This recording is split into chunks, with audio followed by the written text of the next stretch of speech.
Good morning, good afternoon, good evening. Thank you for joining us, and you're most welcome to our webinar, wherever you're watching from. My name is Joseph. I'm a property consultant with the Realtor Dubai Real Estate Brokerage. I've been in Dubai for 5 years, and I've been doing this for 3 years. Now, this webinar is specifically designed for cabin crew, for new cabin crew that have just joined Emirates. And of course, it's specifically designed for cabin crew working with Emirates, where we will be focusing on what to avoid, the pitfalls, and how to actually navigate your real estate investment journey as a cabin crew with Emirates. We will be advising you with practical solutions on what to avoid and what to watch out on your first property investment. Now, today's roadmap is going to be like this. First, we'll do the math. You will have to discuss about the numbers, what or how much you need to have saved, or how much you'll be looking at getting from the bank, and all this. We'll be looking at when can you buy. I understand that a lot of crew might not be eligible to get a mortgage, especially before 6 months. So we'll be giving you an exact timeline on when you can actually purchase or when you can be eligible to purchase. We'll be discussing about the areas that are very favorable for cabin crew. There is different areas in line with the budget that you can actually be, or in line with the finance that you can get from the bank. We'll discuss as well about what to avoid, what kind of questions to ask your agent. Whoever agent you'll be working with will tell you or will let you know what kind of questions that you should ask. We'll as well give you case studies. These case studies are from cabin crew that are working with Emirates. These are real practical case studies. We'll as well discuss about the mistakes to avoid, the common mistakes, especially for first-time home buyers. And lastly, we'll have a live Q&A. Now let's do the math. The first question is not to ask yourself which property you like. It's actually to know the realistic structure of how much you can actually afford, or how much finance you can be eligible to get from the bank. 3 questions that are very important at this stage is to know how much income is actually available and what changes after probation. Now, as a new cabin crew with Emirates, you will have 2 months of training, and then the next 4 months until probation ends. There is a 6-month probation period, which is fixed. And now, over the years, we will look at affordability. So for the first 4 and 5 years onwards, it's different cases. First topic, your salary journey. Now, as a new cabin crew with Emirates, we understand that you will have a training period, which is basically 1 to 2 months. And in this 1 to 2 month period, you will be earning only the basic salary. After training, there will be the flying phase, where you begin to earn income according to your flying hours. After the 6 months, you will be eligible for a live-out allowance. Now, the live-out allowance is given to all the cabin crew that are not staying in the accommodation. Of course, there is different necessities, or there is different requirements that you need to fulfill in order to be eligible to have the live-out allowance, among which there is either you need to have a property that you're owning, or you need to be married, or other circumstances as the company necessitates. But we'll be focusing on how to earn the live-out allowance through purchasing a property. So here's the salary breakdown. Now, this is a very average salary for a cabin crew that is past the 6-month probation period. On average, you could be earning about 12,738. I would say 12,000 dirhams on average that you could be earning. And if we add the live-out allowance, it could or it can increase up to 17,000 dirhams if we add the live-out or the accommodation allowance. After the probation period, you will have 2 paths. Option 1 is to either stick to the accommodation, or is to either live in the accommodation, and of course you will have to miss out the live-out allowance that is going to help you build your portfolio. And option B is to take that leap of faith, is to take that next step that is actually going to be your first step towards building your own portfolio in Dubai, which is purchasing a property and taking advantage of this live-out allowance, which is pretty much enough to cover your mortgage installments or your monthly EMI, as we will see in the next slide. So when you stay in the company accommodation, you will earn, of course, your basic salary, which could be around 12,000 dirhams. And after 10 years, guess what? You will not have any property, no rental income, no appreciation, and no equity. So basically, you will be earning the very basic, or you will not actually be digging deep to what Emirates can actually give you. You will be just scratching the surface and leaving out a lot of benefits to what you can get from working with a very big airline like Emirates. Scenario 2. For instance, if you buy or if you opt to take this leap of faith and purchase a property, here's what happens. On average, you could be eligible to purchase, or you could be eligible for a finance of up to 720,000 from the bank, which is 80% of 900,000. Now, this is just an example. Most of the cabin crew that have worked past 6 months could be eligible for a mortgage of up to 1 million. Now, the scenario that we are giving or we are presenting today is for a 900,000 dirham property. Within this budget, you can purchase a large studio apartment, or a brand new one-bedroom apartment, might be slightly smaller, and you will be able to get 80% finance from the bank. 80% of that, which is around 720,000, you get from the bank, and from your pocket, you will have to put down 20% plus 7%. 20% is the down payment, and 7% is the extra closing costs, which could be 4% DLD, mortgage registration, bank valuation, agency fees, and all this. So this is why we put approximately 27%, which includes the down payment and the other closing costs. The first 4 years after taking that leap of faith by purchasing a property will look like this. 1, you will have a mortgage, which is approximately 3,800 as the monthly EMI. And let's say you took a personal loan, which is actually very doable and it's very common. If you took a personal loan to cover the down payment, you could be paying approximately 5,700 as the monthly EMI.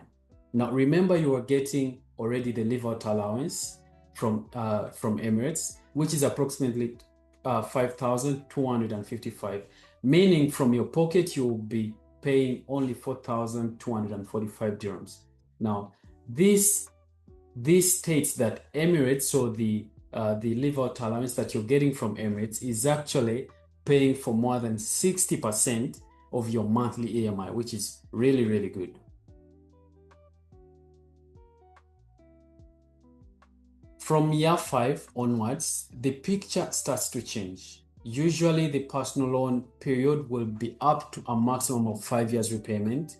Now, let's say you are done paying the personal loan. Of course, if you have a good financial standing, you can as well close the personal loan as early as the second or third year. But let's say you stretched out to the 50th year, your monthly EMIs will start to change, and you will now only be paying for your mortgage or for the property. The personal loan is closed, and now you're only paying for the property, of which the monthly EMI for just the property will be around 3,800. Now, remember, you're getting the live-out allowance from Emirates, which is around 5,255.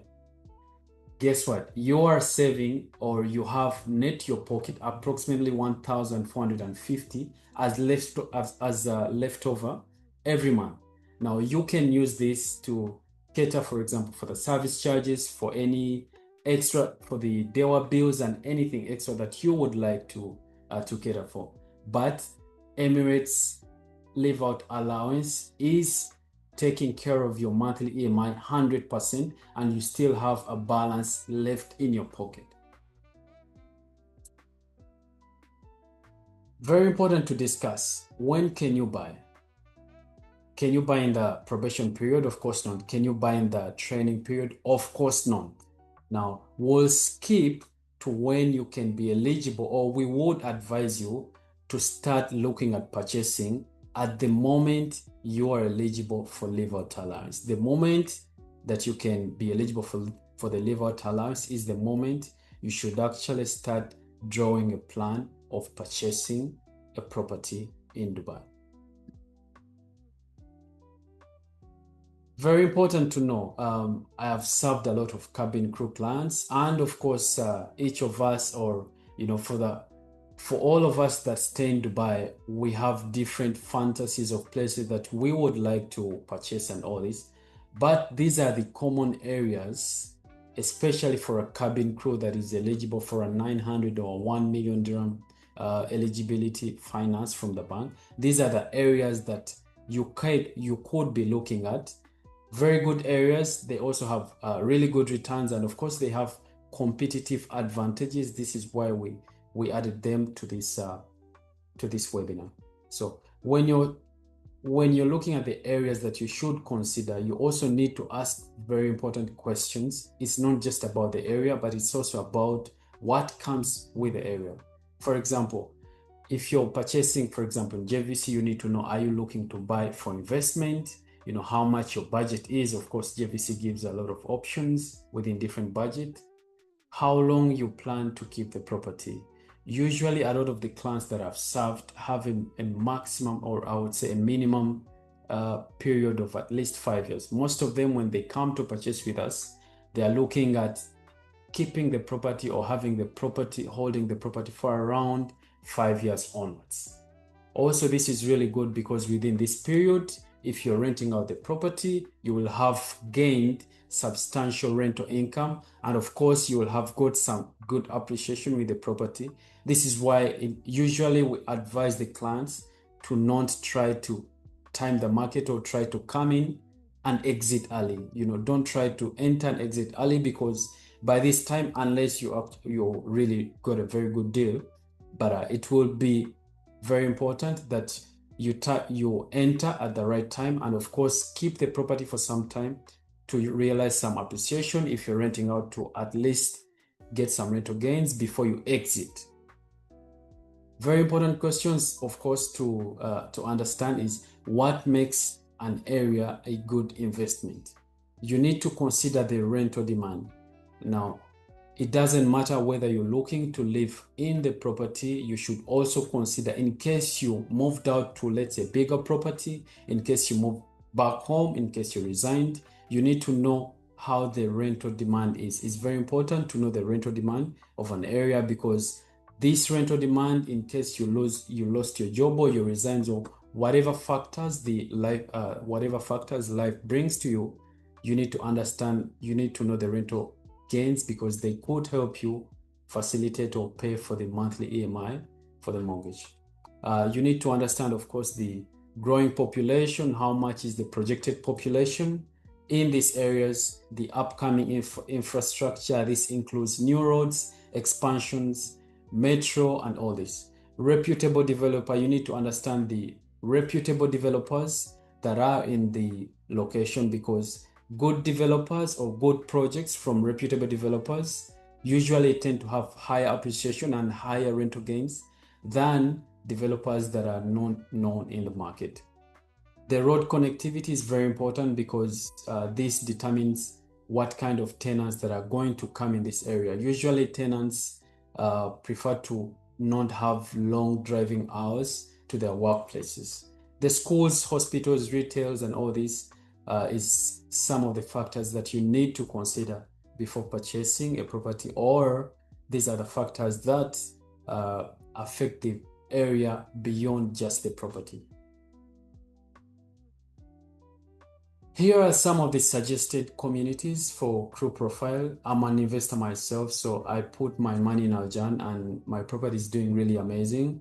This is why it's one of the top areas that we suggest to invest.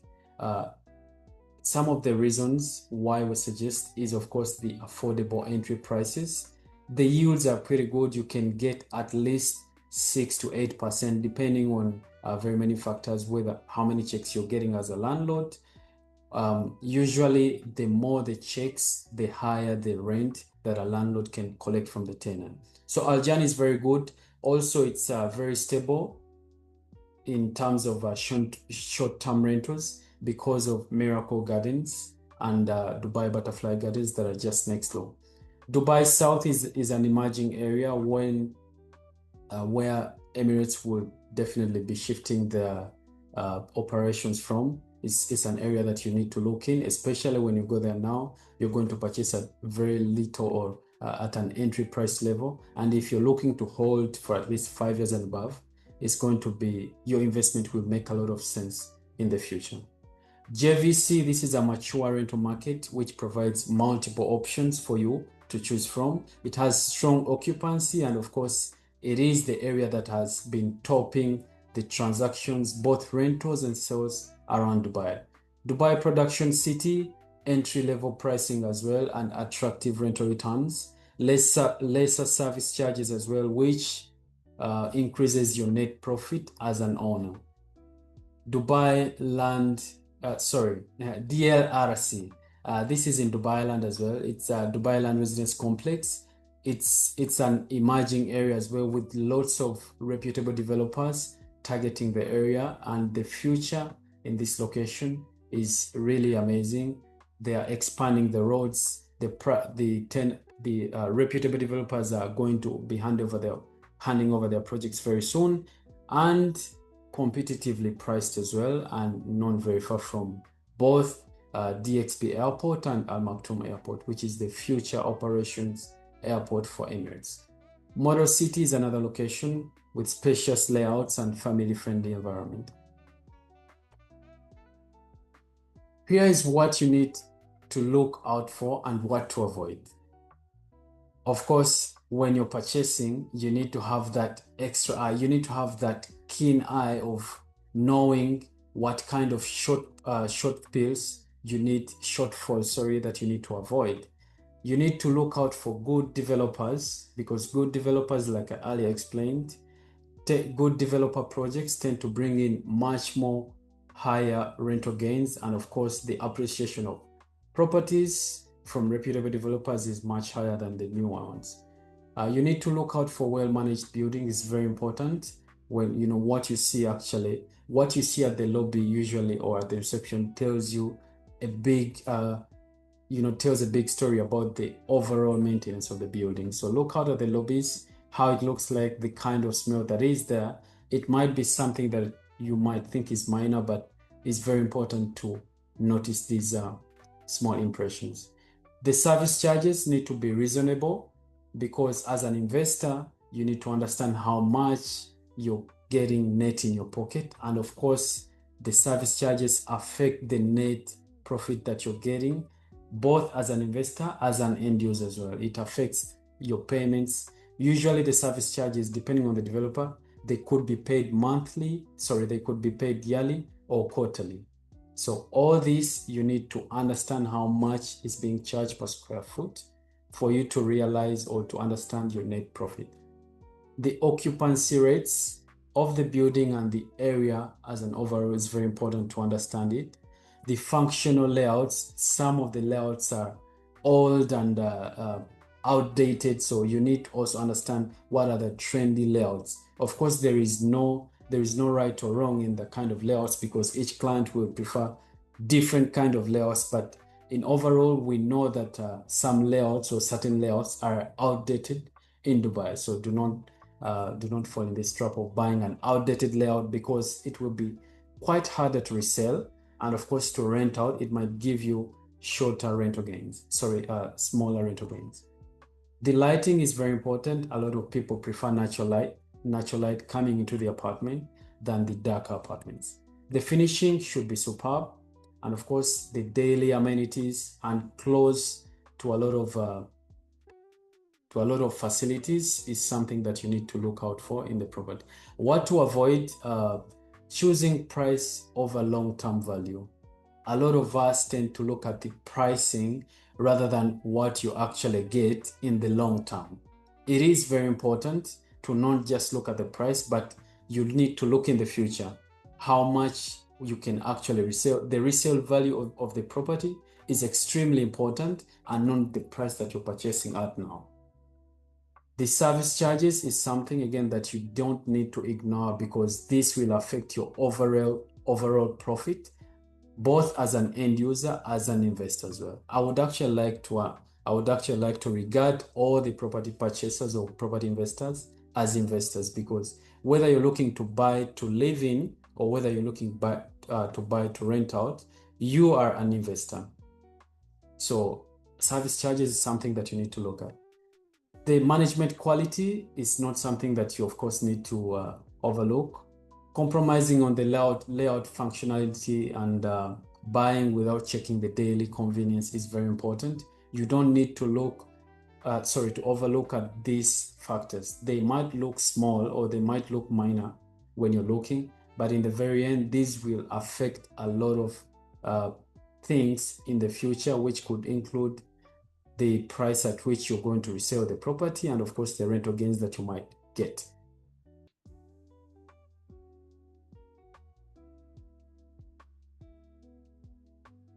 Here are some of the questions that every buyer needs to ask. 1. How much can you rent this property for? I would like to re-emphasize this. Whether you're looking to live in, you need to understand how much you can actually rent the property for in case you change location, in case you move out to a bigger property, or in case you live Dubai. You need to understand how much rental gains that you can actually get, because even if you're looking to resell the property in the future, a lot of investors will need to understand how much they can get as rental gains from the property. So it's very important to know or to have an approximate value of how much you can realistically rent out the property for. Second, the annual service charge is very important to understand this. Of course, the service charges tend to be different per year. Most of the times, we've seen for some developers, they tend to increase or reduce the service charges. So it usually depends. For example, this year it could be 14 and the next year it could be 15 dirhams per square foot. So just to clarify on that. Developer, if you need to understand if the developer has delivered previous projects, and if they have delivered previous projects, you need to go and check out the quality, especially if those projects are a bit older than what you're looking for. If you're purchasing at a project from a developer and it's new, you need to go and check out their older projects, because they will give you a picture of how this same project will look like 2, 3, 4 years down the road. The average resale price, you can always compare this through the transaction history. Are there upcoming developments, or are there upcoming competing developments in the area? This is a very important question to ask yourself, because you will have, especially if you're looking to resell or to rent in the future, you will have competitor projects within the location. So you need to understand what's coming up, or your broker needs to explain you what's coming up within the location. Financing available is very important, because for some projects, even if they're ready projects, the developer might look at, let's say, different kind of payment terms. So you will have to get clarity on if financing is available in that specific project that you're looking to purchase. This is before you sign any contracts. The total buying costs. Like I previously stated, if you're getting finance from the bank as an entry level, as a cabin crew that is at least 6 to 1 year within the job, you can be eligible to get at least 80% financing from the bank, and the total buying cost, that is the net from your pocket, is going to be around 27%. 20% is the down payment, and 7% is the extra purchase costs that you will need to incur. This includes the Dubai Land Department fees, agency fees, and all the other extra fees that are included within the buying cost. So here are some of our case studies. These are actual cabin crew that bought with our company and started their investment journey with us. Andreas is a cabin crew who bought a 3-bedroom townhouse in 2023. This was in Town Square.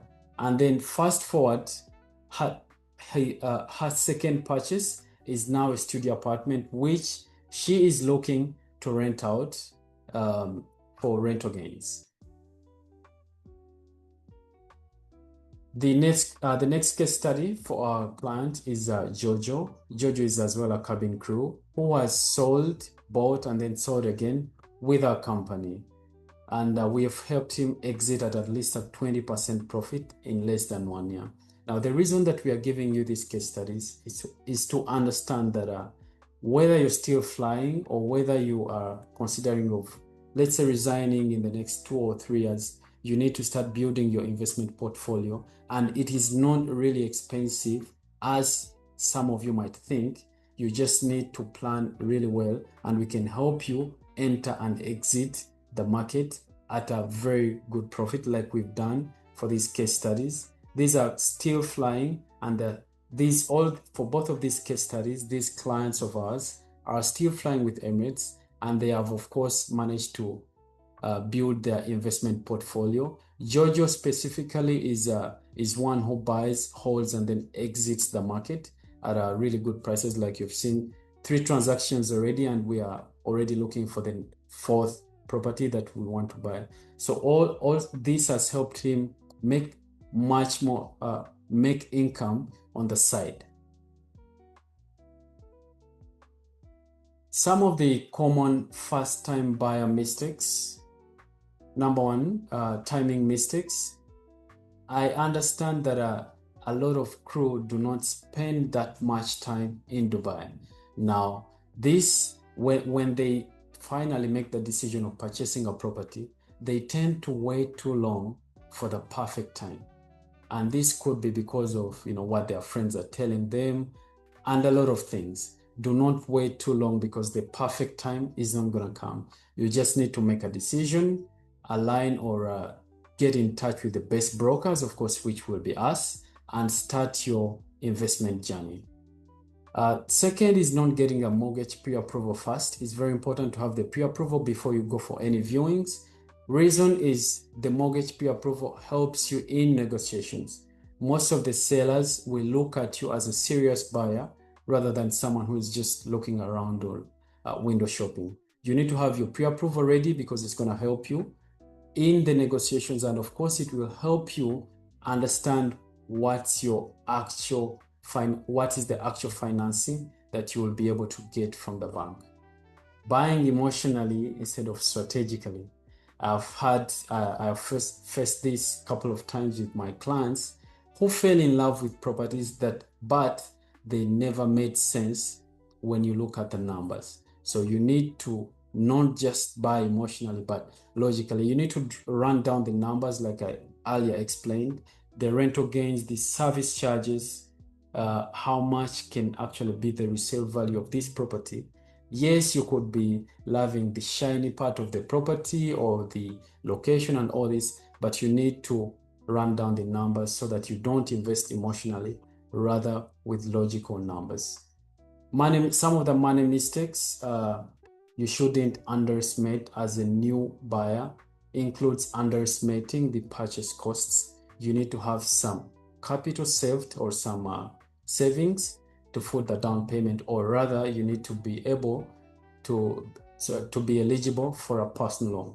Getting a personal loan from the bank also requires different necessities, which includes you having a less DBR or debt burden ratio. For the bank to give you a personal loan, you need to be in a very good financial credit standing with them. Then if you have any car loans, if you have any auto loans, if you have any credit cards, you might need to close this before the bank gives you the personal loan.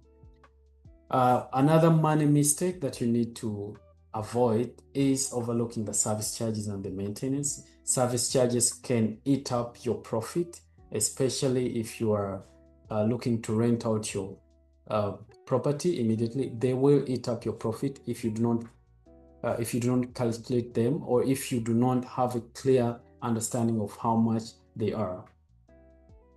Property mistakes. Some of the property mistakes that you need to avoid as a new buyer: choosing price over location and long-term value. It's not just the price that should determine your decision when purchasing, but rather you need to look at the long-term value, how much you can resell for, what are the future projects that are coming up, what are the future amenities that are coming up in the location, because all this will make sense longer than the price that you actually purchased at. The developer reputation is very important. You don't need to ignore their reputation because this determines what kind of tenants you attract within your property and, of course, the resale value of this property. Buying from a developer with a bad reputation might affect your resale and, of course, your rental gains. Skipping inspection, we have partners that are, we have business partners that are having snagging companies. It's very important to do a clear or a professional inspection of the property before making that decision.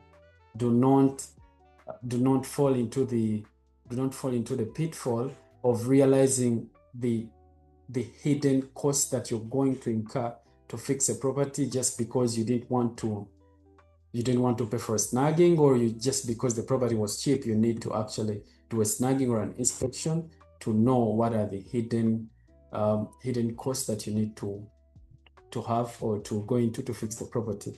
Research mistakes as we wind up: failing to research about the community. Do not solely rely on external parties, or you need to also research about the community and the infrastructure. Of course, we are happy to give you the future developments and the future of the location that you're about to purchase in, but it's very important to do your own research and see if it makes sense to actually put your money in that location. Focusing on only the property is not the strategy. Very important to not just focus on the building, but rather what's outside the building, which includes the community as an overall and the future developments within the community. So this is a final recap as we wind up. If anyone has a question, please feel free to put it in the chat box. I will be happy to answer it. This is pretty much like an overview of everything. You need to understand the math, how much you can actually be eligible for, how much you need to have saved up, or how much you will be looking to get as a personal loan to cover your down payment. It's very important to know when you're eligible. Usually it's going to be 6 months and above if you're a cabin crew with Emirates. This is after your probation period. This is at the time when you'll be eligible for live-out allowance as well. You need to understand the areas that are right, especially within your profile. You need to choose the right areas, study the history of these areas and how they have been participating property-wise. You need to have the right property fundamentals. This again excludes just the shiny part of the property, but you need to go deeper in understanding what actually is the real value of the property and the status, which includes if it has any maintenance issues and everything. Asking the right questions is very important. I've had clients that come with a very long note of, a very long list of questions that they always ask me, which is really good. It might sound like childish, but it's very important. If you cannot memorize the questions that you need to ask your broker, put them on a paper, come with the questionnaire. Okay, I can call it a questionnaire. Ask the broker as many questions as possible because this is a big life commitment that you're about to get into, and it's very important to have everything clear before you make the decision. Learn from the case, learn from real case studies. I just gave you only 2 case studies just because of the interest of time. Clients that we have helped enter and exit with profitable investments. Last, avoid first-time buyer mistakes. Very important. I've listed them. The first-time buyer mistakes that you need to avoid, especially as a new investor in property. This video is going to be up on YouTube, so anything or anyone that came in late or anything that I might have missed, you can feel free to go to our YouTube channel, The Realtor Dubai, and then you can watch the full video.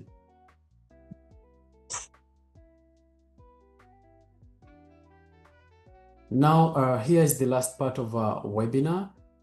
which is the Q&A. If anyone has questions, if anything wasn't clear, please feel free to ask me. You can unmute yourself and ask the question, or you can feel free to leave the question in the chat box. I'll be happy to answer. All right.